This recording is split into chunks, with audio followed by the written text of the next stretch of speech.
ಎಲ್ಲ ನಿರ್ಮಾಪಕರಿಗೆ ನಮಸ್ಕಾರ. ನನ್ನ ಹೆಸರು ವಿಶ್ವನಾಥ್ ಅಂಥೇಳಿ. ನಾನು ಕೂಡ ಒಬ್ಬ ನಿರ್ಮಾಪಕ. ದಾನವೇ ಸಂಸ್ಥೆ ಅಂತೇಳ್ಬಿಟ್ಟು ನನ್ನ ಸಂಸ್ಥೆ ಹೆಸರು. ಇಷ್ಟು ದಿನ ನಾನು ಪ್ರೊಡ್ಯೂಸರ್ ಗ್ರೂಪಲ್ಲಿ ನನ್ನ ಜಾಯಿನ್ ಮಾಡಿರಲಿಲ್ಲ. ಇವಾಗ ಎಲೆಕ್ಷನ್ ಬಂದಿದೆ ಅಂತೇಳ್ಬಿಟ್ಟು ಎಲ್ಲ ಗ್ರೂಪ್ಗಳಿಗೆ ಜಾಯಿನ್ ಮಾಡಿದ್ದಾರೆ. ಅವ್ರಿಗೆ ಕೂಡ ಧನ್ಯವಾದಗಳು. ನಾನು ಇತ್ತೀಚೆಗಷ್ಟೇ ಎಲ್ಲ ಪೋಸ್ಟ್ಗಳು ಗ್ರೂಪಲ್ಲಿ ನೋಡ್ತಾಯಿದ್ದೆ. ಹಿಂಗೆ ನಿರ್ಮಾಪಕರಾಗಿ ಇದು ನಿರ್ಮಾಪಕ ಸಂಘದಿಂದ ಈಗ ಚುನಾವಣೆ ಇದೆ 10ನೇ ತಾರೀಕು ಅಂತೇಳಿ.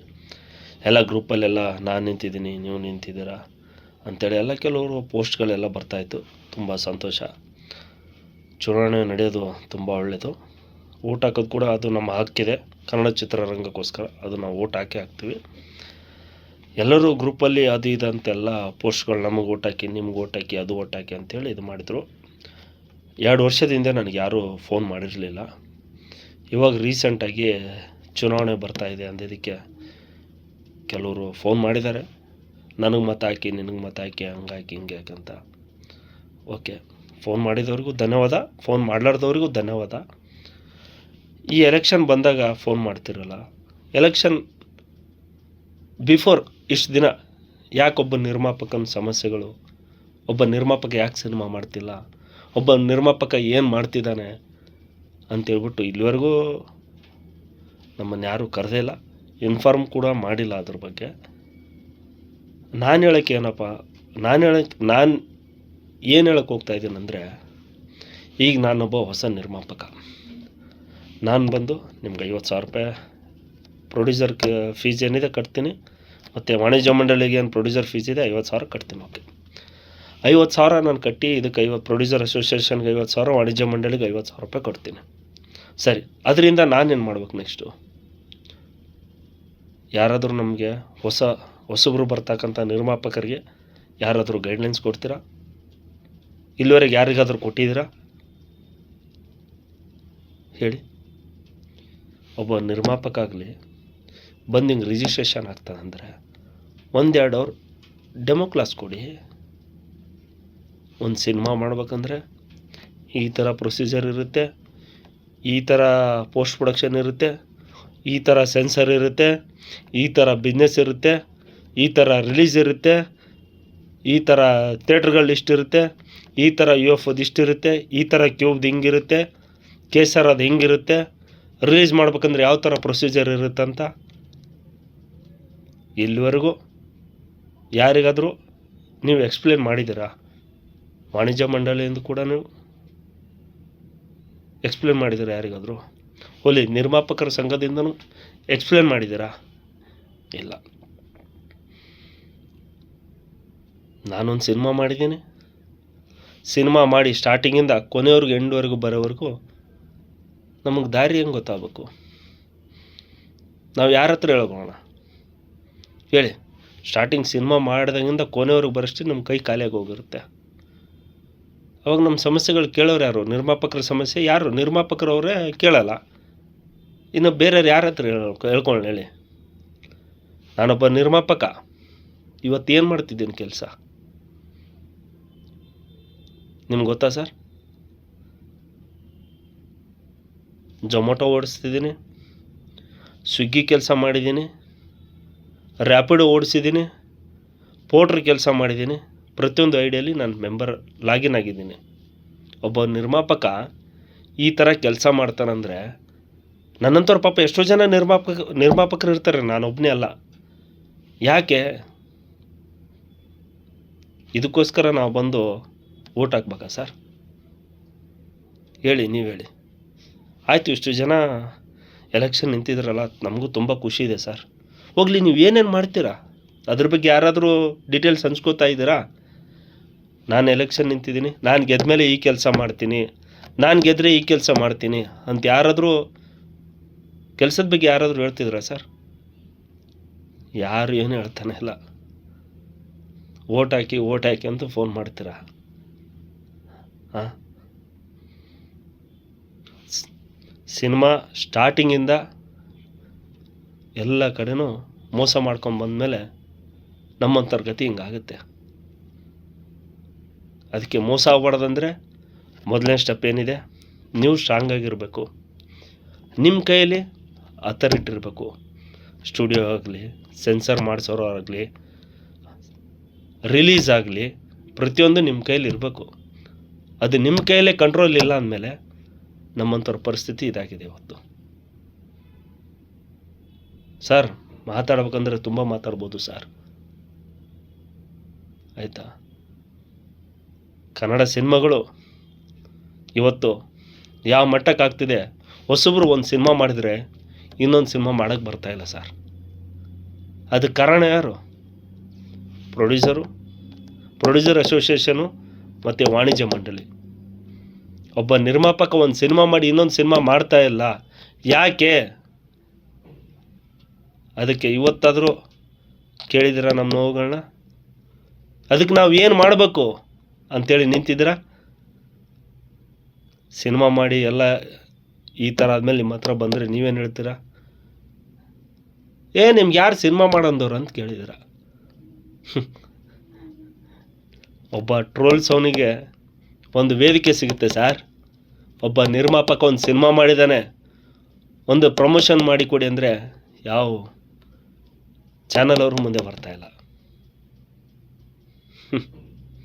ಈಗ ನಾವೆಲ್ಲ ನಿರ್ಮಾಪಕರು, ಕೆಲವರು ಕಲಾವಿದರುಗಳೆಲ್ಲ ಸೇರಿಬಿಟ್ಟು ಸಿನಿಮಾ ಮಾಡಿದವ್ರು ನಾವೆಲ್ಲರೂ ಹೋಗ್ಬಿಟ್ಟು ನಾವು ಯೂಟ್ಯೂಬ್ ಚಾನಲ್ ಮಾಡ್ಕೊಂಡು ನಾವು ವೀಡಿಯೋ ಮಾಡ್ಕೊಂಡು ಕೂತ್ಕೊಳ್ಳೋ ಪರಿಸ್ಥಿತಿ ಬಂದಿದೆ ನೋಡಿ. ಒಂದು ಸಿನಿಮಾ ಎಲ್ಲಿಗೆ ಬಂತು, ಒಂದು ಟ್ರೋಲ್ ಪೇಜಸ್ಗಳು ಎಲ್ಲಿಗೆ ಬಂತು?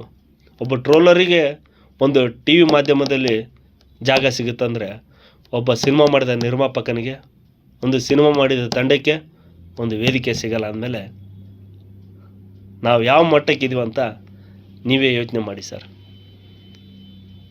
ನಿರ್ಮಾಪಕರ ಸಂಘ,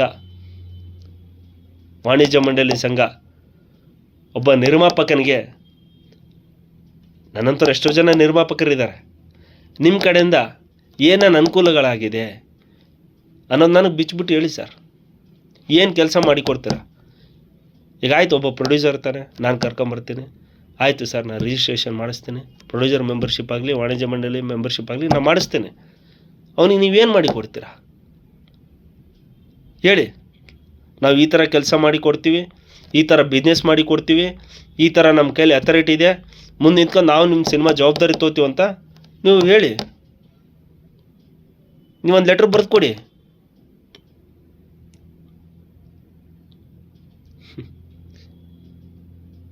ನಾನು ನಿಮ್ಮ ಮಾತಾಡಿರ್ಬೋದು, ನಿಮ್ಗೆ ತಪ್ಪಂತ ಅನಿಸ್ಬೋದು ಸರ್. ಯಾಕಂದರೆ ನಾನು ಪಟ್ಟಿರೋ ಕಷ್ಟ, ನಾನು ಪಡ್ತಾರೋ ನೋವು ನಿಮ್ಮ ಹತ್ರ ಹೇಳ್ಕೊಂಡಿದ್ದೀನಿ ಅಷ್ಟೇ ಸರ್. ಚುನಾವಣೆ ಮಾಡಿ ಸರ್, ಒಳ್ಳೆಯದಾಗಲಿ. ನನಗೂ ಖುಷಿನೇ ಇದೆ, ನಮ್ಮ ಕನ್ನಡ ಚಿತ್ರರಂಗ ಬೆಳೀಲಿ ಸರ್. ಇಷ್ಟು ಜನ ನಾವೆಲ್ಲರೂ ಗ್ರೂಪಲ್ಲಿ ಇಷ್ಟೆಲ್ಲ ಮೆಸೇಜ್ಗಳು ಅದು ಇದೆಲ್ಲ ಪೋಸ್ಟ್ಗಳು ನೋಡಿದೆ. ಓಕೆ, ಸಂತೋಷ. ಒಬ್ಬ ದೊಡ್ಡ ನಟ ವಿಷ್ಣುವರ್ಧನ್ ಸರ್ ಸಮಾಧಿ ರಾತ್ರಿ ಹೊಡೆದ್ರಲ್ಲ ಸರ್, ಮರುದಿನ ನಾನು ಹೋಗಿ ನಿಂತಿದ್ದೀನಿ ಸರ್. ಯಾರಾದರೂ ಇಷ್ಟು ಜನದಲ್ಲಿ ನಿರ್ಮಾಪಕರು, ಈಗೇನು 700 ಎಷ್ಟೋ ಜನ ಸಮಥಿಂಗ್ ಇದ್ದೀವಿ ನಿರ್ಮಾಪಕರು, ಇಷ್ಟು ಜನ ಬಂದ್ಬಿಟ್ಟು ಒಬ್ಬ ದೊಡ್ಡ ನಟ ಒಂದು ಸಮಾಧಿ ಜಾಗ ಉಳಿಸೋಕ್ಕೆ ನಮ್ಮ ನಿರ್ಮಾಪಕ ಸಂಘ ಮತ್ತು ವಾಣಿಜ್ಯ ಮಂಡಳಿ ಸಂಘ ಎಲ್ಲೋಗಿತ್ತು ಸರ್ ಹೇಳಿ? ಎಲ್ಲೋಗಿದ್ದೀರ ಅವಾಗ? ಒಬ್ಬ ಕಲಾವಿದನಿಗೆ ಇಲ್ಲೇ ಗೌರವ ಇಲ್ಲ ಅಂದಮೇಲೆ ಇನ್ನು ನಮ್ಮಂಥವ್ರು ಯಾವ ಲೆಕ್ಕ ಸರ್? ಕೆಲವ್ರು ಫೋನ್ ಮಾಡಿಬಿಟ್ಟು ನಾನು ಅಲ್ಲಿ ಪಾಲ್ಟಿ ಇಟ್ಟಿದ್ದೀನಿ, ಇಲ್ಲಿ ಪಾಲ್ಟಿ ಇಟ್ಟಿದ್ದೀನಿ, ಅಲ್ಲಿ ಬನ್ನಿ ಇಲ್ಲಿ ಬನ್ನಿ ಅಂತಿರಲ್ಲ ಸರ್.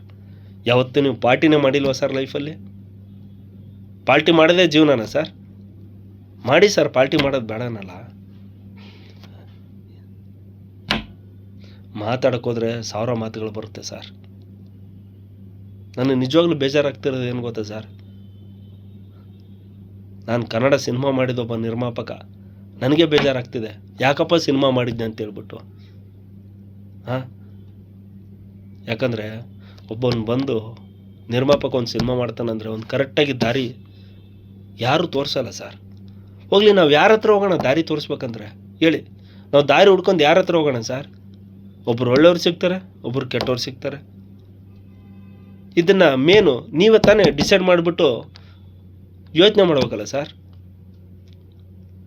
ಯಾರಾದರೂ ಒಬ್ಬರಾದ್ರೂ ಹೇಳ್ತೀರಾ ನಮ್ಗೆ ಈ ಥರ ದಾರಿ ಇದೆ, ಈ ಥರ ಹಿಂಗಿದೆ, ಈ ಥರ ಹಿಂಗೆ ಮಾಡ್ಕೋ ಅಂತ ಯಾರಾದರೂ ಒಬ್ಬರಾದ್ರೂ ಹೇಳಿದಿರಾ? ಪ್ರೊಡ್ಯೂಸರ್ ಸಂಘದಿಂದ ಅಧ್ಯಕ್ಷರಾಗಲಿ ಮತ್ತು ವಾಣಿಜ್ಯ ಮಂಡಳಿ ಸಂಘದಿಂದ ಆಗಲಿ ಯಾರಾದರೂ ಒಬ್ಬರಾದ್ರೂ ಗೈಡ್ಲೈನ್ಸ್ ಕೊಟ್ಟಿದ್ದೀರಾ ಸರ್? ಯಾರೂ ಗೈಡ್ಲೈನ್ಸ್ ಕೊಡಲ್ಲ ಸರ್. ಮತ್ತು ಪ್ರೊಡ್ಯೂಸರ್ ಸಂಘ ಅಧ್ಯಕ್ಷತೆಯಿಂದ ವಾಣಿಜ್ಯ ಮಂಡಳಿಗೆ ಬರ್ತೀರಾ, ವಾಣಿಜ್ಯ ಮಂಡಳಿ ಅಧ್ಯಕ್ಷತೆಯಿಂದ ಪ್ರೊಡ್ಯೂಸರ್ ಸಂಘ ಅಧ್ಯಕ್ಷ ಮಂಡಳಿಗೆ ಹೋಗ್ತೀರಾ. ಬರೀ ನೀವೇ ಆ ಕಡೆಯಿಂದ ಈ ಕಡೆ, ಈ ಕಡೆಯಿಂದ ಆ ಕಡೆ ಓಡಾಡ್ಕೊಂಡು ಕೂತ್ಕೊಂಡ್ರೆ ಹೆಂಗೆ ಸರ್ ಇದು? ನಾನು ಮಾತಾಡ್ತಿರೋದು ನಿಮ್ಗೆ ತಪ್ಪು ಅನ್ನಿಸ್ಬೋದು ಸರ್. ಸರಿ ಸರ್, ಆಯಿತು, ಓಕೆ, ಸರಿ ಸರ್, ನಾನು ಓಟ್ ಹಾಕ್ತೀನಿ ಸರ್, ನನ್ನ ಹಕ್ಕಿದೆ, ನಾನು ಓಟ್ ಹಾಕ್ತೀನಿ. ನನಗೆ ನೀವೇನು ಕೆಲಸ ಮಾಡ್ತೀರ ಅನ್ನೋದು ನನಗೆ ಡೀಟೇಲ್ಸ್ ಕೊಡಿ ಸರ್, ಹಾಕಿ ಗ್ರೂಪಲ್ಲಿ ಹಾಕಿ. ನಾವು ಆ ಕೆಲಸಗಳು ನೋಡ್ಬಿಟ್ಟು ನಾವು ಓಟ್ ಹಾಕ್ತೀವಿ ಸರ್. ನೀವೇನು ಕೆಲಸ ಮಾಡ್ತೀರಾ, ನಾನು ನಿಮಗೆ ಓಟ್ ಹಾಕ್ತೀನಿ, ನೀವೇನು ಕೆಲಸ ಮಾಡ್ತೀರ ಡಿಸ್ಪ್ಲೇ ಹಾಕಿ ಕೊಡಿ. ನಮಗೊಂದು ಲೆಟ್ರ್ ಬರೆದ್ಬಿಟ್ಟು ನೀವು ಗ್ರೂಪಿಗೆ ಹಾಕಿ, ನಾನಿದು ಪ್ರೊಡ್ಯೂಸರ್ ಅಸೋಸಿಯೇಷನ್ ಸಂಘಕ್ಕೆ ಕಾರ್ಯಕಾರಿಣಿ ಸಮಿತಿಗೆ ನಿಂತಿದ್ದೀನಿ ಅಂತ ಹೇಳ್ತೀರಲ್ಲ, ಒಂದೊಂದು ಡೀಟೇಲ್ಸ್ ಹಾಕಿ, ನನಗೆ ಓಟ್ ಹಾಕಿ, ನಾನು ಈ ಕೆಲಸ ಮಾಡ್ತೀನಿ ಅಂತೇಳ್ಬಿಟ್ಟು ನೀವು ಮೆನ್ಷನ್ ಮಾಡಿಬಿಟ್ಟು ಹಾಕಿ. ನಮಗೂ ಖುಷಿ ಆಗುತ್ತೆ ಸರ್. ನೀವು ಹಿರಿಯರು, ನೀವು ನಮಗೆ ದಾರಿ ತೋರಿಸ್ಬೇಕು ಸರ್. ನಾವು ಸಣ್ಣವ್ರು ನಿಮ್ಗೆ ಹೇಳೋದಲ್ಲ ಸರ್. ಸಾರಿ ಸರ್, ನಾನೇನಾದ್ರು ತಪ್ಪಾಗಿ ಮಾತಾಡಿದರೆ. ಯಾಕಂದರೆ ಅನುಭವಿಸಿರೋ ನೋವು ನಾನು ಹೇಳ್ತಾ ಇದ್ದೀನಿ ಸರ್. ಏನು, ಒಬ್ಬ ಪ್ರೊಡ್ಯೂಸರ್ ಬಂದ್ಬಿಟ್ಟು ರೋಡಲ್ಲಿ ಬ್ಯಾನರ್ ಹಿಡ್ಕೊಂಡು ನಿಂತ್ಕೋತಾನೆ ಥಿಯೇಟ್ರಿಗೆ ಜನ ಬರಲಿ ಅಂತ. ಒಬ್ಬ ಡಿಸ್ಟ್ರಿಬ್ಯೂಟ್ರು 5 ಲಕ್ಷ ಕೊಡು, 10 ಲಕ್ಷ ಕೊಡು, 20 ಲಕ್ಷ ಕೊಡು ಅಂತೀರ. ಯಾಕೆ ಒಬ್ಬ ಪ್ರೊಡ್ಯೂಸರೇ ಅನ್ನದಾತ ಒಬ್ಬ ರೋಡಿಗೆ ನಿಂತ್ಕೊಂಡು ಪಾಂಪ್ಲೆಂಟ್ ಹಿಡ್ಕೊತಾನೆ ಅಂದಮೇಲೆ ಒಬ್ಬ ಡಿಸ್ಟ್ರಿಬ್ಯೂಟ್ರ್ ಬಂದು ಅವನ ಜೊತೆಗೆ ಹಿಡ್ಕೋಬೇಕು ಪಾಂಪ್ಲೆಂಟು. ಯಾಕೆ ಹಿಡ್ಕೊಳ್ಳಲ್ಲ? ಅನ್ನದಾತರಂತ ನಿರ್ಮಾಪಕರಂತ ಕರಿತೀರ. ಒಬ್ಬ ಅನ್ನದಾತ ಬೆಳೆದ್ರೆ ಇನ್ನೊಬ್ಬ ಅನ್ನದಾತ ಹುಟ್ತಾನಲ್ಲ ಸರ್. ಅದು ಕುಟ್ಟಕ್ಕೆ ಯಾಕೆ ನೀವು ಮಾಡಿ ಕೊಡ್ತಾ ಇಲ್ಲ? ಮಾತಾಡೋಕೆ ಹೋದರೆ 1000 ಮಾತುಗಳು ಬರುತ್ತೆ ಸರ್. ದಯವಿಟ್ಟು ಇಷ್ಟು ದಿನ ಏನಾಗಿತ್ತೋ ನನಗೆ ಬೇಡ ಸರ್. ಇನ್ನು ಮುಂದಾದರೂ ಕನ್ನಡ ಸಿನಿಮಾಗಳನ್ನ ಬೆಳೆಸಿ, ಕನ್ನಡ ಸಿನಿಮಾಗಳನ್ನು ಉಳಿಸಿ, ಕನ್ನಡ ಸಿನಿಮಾ ಕಲಾವಿದರನ್ನ ಬೆಳೆಸಿ ಅಂತೇಳಿ ತಮ್ಮ ಹತ್ರ ಕೇಳ್ಕೊತೀನಿ ಸರ್.